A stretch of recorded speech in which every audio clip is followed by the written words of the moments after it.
Halo semuanya, selamat datang di channel Hobi Film. Di video kali ini, Mimin mau membahas alur cerita series yang berjudul Tomorrow. Drama ini berkisah mengenai dua malaikat maut dan satu manusia biasa yang bertugas untuk menyelamatkan orang-orang dari aksi bunuh diri. Oke, langsung saja kita ke alur ceritanya.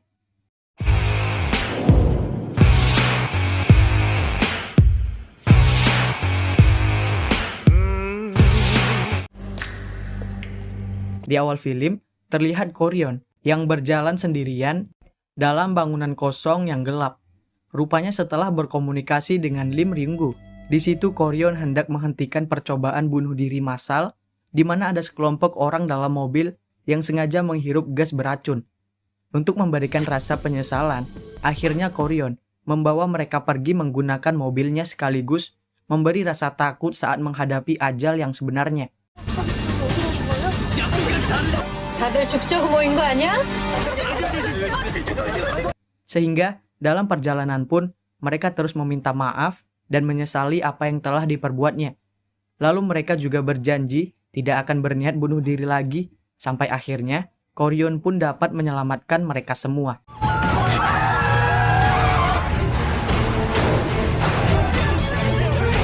집 가서 사과하고 싶어요. 제발 살려주세요. Choi Jun-woong yang sedang mengikuti interview kerja awalnya sangat percaya diri dia akan lolos dari tesnya.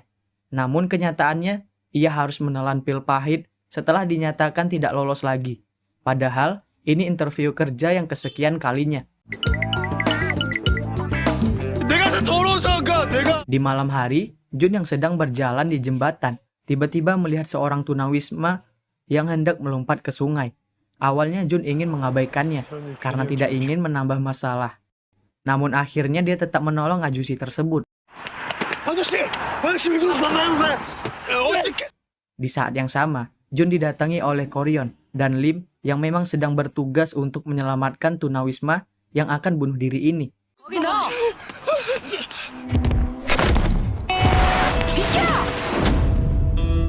Koryon langsung menasihati ajusi ini dengan kata-kata pedasnya, 맘대로 뛰어내. sehingga Jun tidak terima dengan cara Koryon menasihatinya. Ia pun langsung marah-marah.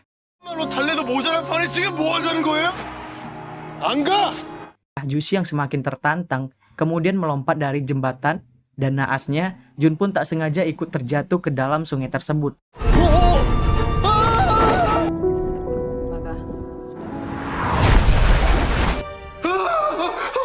Jun yang berhasil diselamatkan kini terbaring koma di rumah sakit, sedangkan arwahnya keluar dari tubuh. Koryon yang telah menunggunya di depan pintu langsung memperkenalkan diri sebagai malaikat maut dari Jumaedung, sehingga membuat Jun terkejut dan mengira bahwa dirinya akan segera mati. 전 죽은 건가요? 아니야. 우리 책임이야. Namun Koryon langsung mengatakan bahwa Jun tidak akan mati, melainkan hanya koma dan akan bangun dalam waktu 3 tahun. Sedangkan ajusi itu berhasil diselamatkan. Jun bertanya mengenai alasannya, kenapa bisa sampai koma. Kemudian dia diajak Koryon untuk menemui kaisar di perusahaan gaibnya yang bernama Jumaedung. Karena masalah ini sedang diurus oleh perusahaan. Dalam prosesnya, Jun diberikan tubuh baru oleh Ko, sehingga kini dia termasuk separuh arwah dan separuh manusia. 옷은 그거 입고? Koryon dan Jun akhirnya pergi ke sebuah tempat yang terlihat seperti kantor kecil. Namun ternyata setelah masuk ke dalamnya, ruangan tersebut menyimpan misteri yang membawa mereka menuju dunia lain yang bernama Jumaedung.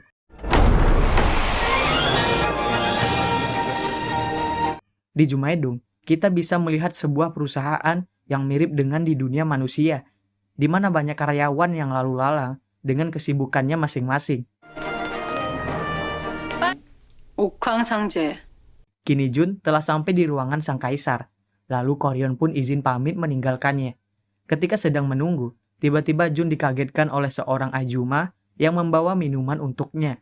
Dan tanpa disangka, ternyata dia adalah kaisar di Jumaedung. 등에 온 걸 환영합니다. Scene berganti memperlihatkan Park Jong-gil di sebuah klub malam. Dia bertemu dengan seorang pria yang ternyata telah mati akibat perkelahian antar geng. Jong-gil yang bertugas sebagai malaikat maut ini sengaja datang untuk menjemput arwah pria ini dan membawanya ke Jumaidung. 도와드린다. 근데 Saat melakukan rapat, beberapa malaikat maut tak setuju dengan adanya tim manajemen resiko yang dipimpin oleh Koryon. Hal ini disebabkan karena mereka hampir menghilangkan nyawa manusia yang tak ada hubungannya. Salah seorang di antaranya malah nyeletuk bahwa tak pantas jika mempekerjakan sosok dari neraka untuk tim manajemen risiko. Sehingga Koryon langsung menyela bahwa mencampuri urusan pribadi tak ada hubungannya dengan pekerjaan. Sementara itu, sang kaisar yang masih mencari solusi dari kondisi Jun yang tiba-tiba koma, kemudian memberikan dua pilihan, yaitu Jun bisa bangun dari koma selama 3 tahun dengan hidup seperti ini, atau dia bisa bangun dalam waktu 6 bulan dengan syarat harus bekerja di Jumaidung. Selain itu juga akan mendapat keuntungan lain berupa tiket masuk untuk bisa bekerja di perusahaan yang ia inginkan. 여기가 선택권을 줄까 하는데 얼마나 견하든가. 원하는 회사 취업, 중요한 시험. Awalnya Jun menolak dan menganggap bahwa dirinya sedang bermimpi. Namun setelah melihat ibunya yang sedih saat merawatnya di rumah sakit, Jun pun langsung menyetujuinya. 안 할래요. 뭐? 꿈이다. 엄마? 역시 꿈이지. 왜 안 움직여? 가자 한다고! Sang kaisar yang menghadiri rapat dengan para malaikat maut kini menjelaskan bahwa Jumaidung akan bangkrut jika negaranya memiliki peringkat tertinggi dalam angka bunuh diri dan kelahiran terendah di dunia.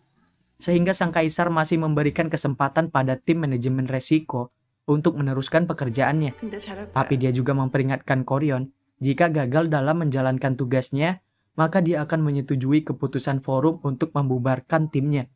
Ko menginginkan anggota tambahan, kini ia masih kesulitan untuk mendapatkannya, karena tak ada malaikat maut lain yang ingin gabung ke dalam timnya. Ko dan Lim yang hendak pergi bertugas, tak sengaja bertemu dengan kaisar yang sedang berjalan bareng Jun.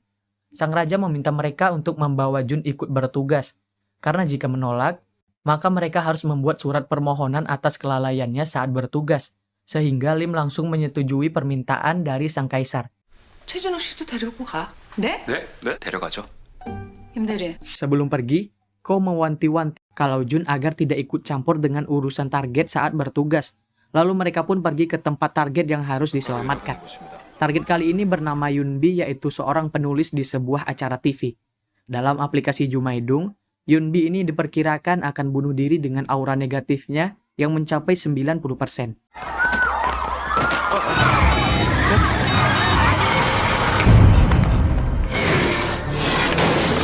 Untuk mengetahui masalah yang dialami Yunbi hingga berencana bunuh diri, kemudian mereka menyamar sebagai produser TV yang akan merekam wawancara Kim Ye-won sebagai penulis webtoon Boksun yang bertema mengenai perundungan di sekolah. 냄새나. 1시간 조별 수업이래. 자연스럽게 내 일상이 돼. Karena Yunbi memiliki trauma masa lalu, akhirnya dia mencoba menghubungi atasannya untuk mundur dari wawancara tersebut. Namun sang atasan malah memarahinya dan menyuruh Yunbi untuk terus maju. Dengan terpaksa, Yunbi tetap mewawancarai Ye-won dengan bantuan tim manajemen resiko, meski dengan perasaan gelisah. 보다 학폭 피해자들에게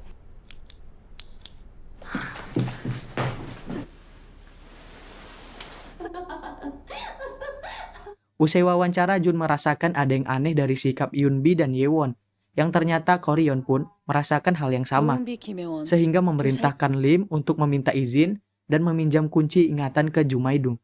Lim yang berhasil meminjam kunci ingatan, kemudian langsung diberikan pada Ko. Namun sayangnya alarm jam Lim ikut bunyi, yang artinya sudah memasuki jam pulang untuk Lim. Alhasil, Ko pun memasuki ingatan Yunbi bersama Jun. Sebelum masuk ke dalam ingatan, Ko mengingatkan Jun untuk tidak menyentuh apapun dan jangan pula ikut campur di dalam ingatannya. 끼어들지도 마. 쫄리면 여기서 기다려.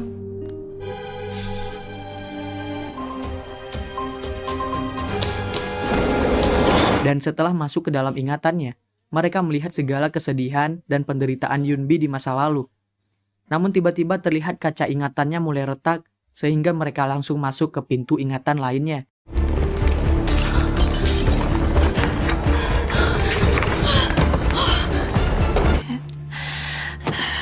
Tapi tak lama, gedung-gedung mulai berputar tak beraturan, sehingga Ko dan Jun berusaha lari menuju pintu selanjutnya, yang membawa mereka ke dalam sebuah kereta bawah tanah.